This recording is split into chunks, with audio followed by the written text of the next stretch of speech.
Thank you. Thanks. I'm going to be focusing on using empowerment and the empowerment evaluation engine to race towards social justice today. You can see we start with the fuel. The fuel is very simple.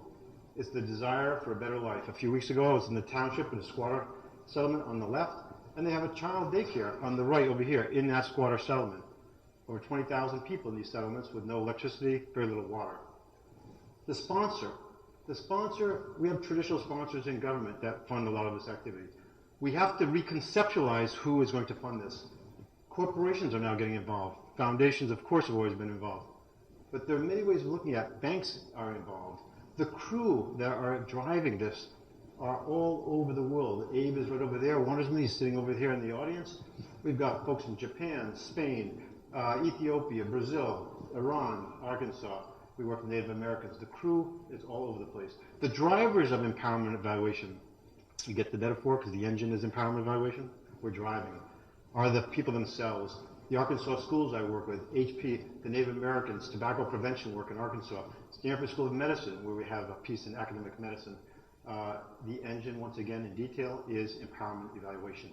The use of evaluation concepts, techniques, and findings to foster improvement and self-determination.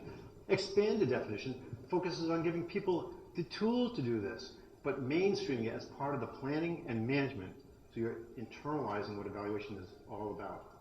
That's the powerful engine driving this. I didn't draw this tree, this is Marv Alkins, and I'm way over in that limb, ready to fall off in use. Focusing, I know it's a little tenuous situation. A lot of my work's in methods, but I'd like to be intellectually honest, my heart is in use. What are you going to do with this? Knowledge utilization is what it's all about. So now, how do you do this? You take charge, you're taking charge of evaluation yourself with the assistance of an empowerment evaluator. That's Linda, she works with me in Arkansas. Remember, this is just nothing new, it's just an evaluation, but it's turned on its head, where you're in charge, you're taking charge of all of this, and the evaluator helps keep things rigorous and has an influence, but does not take control. That's Bev over there, she also works with me in Arkansas on our tobacco prevention work.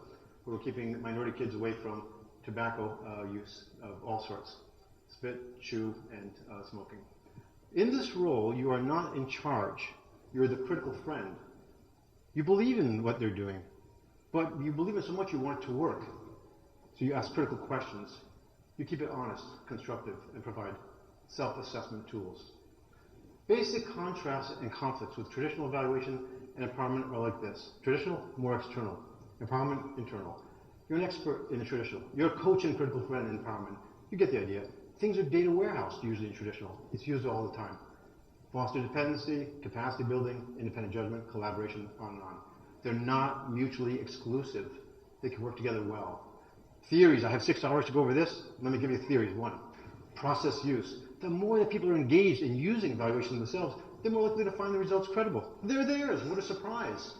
This attacks the issue of knowledge utilization, the biggest problem in evaluation in general for all of us.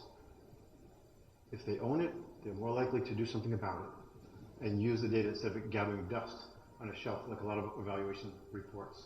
That's the #1 theory driving it. There are 2 more theories. One theory over here is theory of action. It's the espoused theory of what a corporation, an organization, a community says they're about. Apple pie, mom, everything. It contrasts with the theory of use. The theory of use is the observed behavior. They don't always match, so you want to mind the gap and close the gap. Empowerment evaluation is a feedback loop that tries to mind the gap and close the gap, make it aligned all the way through. These are the most important theories driving the empowerment evaluation engine. Key concepts shape empowerment evaluation that are critical as a lens. We're focused on evidence, the critical friend, a culture of evidence, because we're asking people, what do you mean by a 3, a 5, or 7, whatever number they rate things? We have cycles of reflection and action. We're building a community of learners, and we have reflective practitioners. We have dashboards that help shape and categorize what we're doing. And this is a tobacco-free environment project that we have in Arkansas. The baseline's the same. We had 2 of them done, tobacco-free parks. Goals are the same, benchmarks all the way along. You just add the actual performance. It can look like this instead of a little table. Old regular bar chart. Powerful visualization techniques that capture a sponsor, the Black Caucus in our case, the legislative folks, and it helps each of the grantees working on this monitor their own performance. Well, how do you do this? Well, Abe has 10 steps. I've got 3 steps. You go through mission, taking stock, and planning for the future.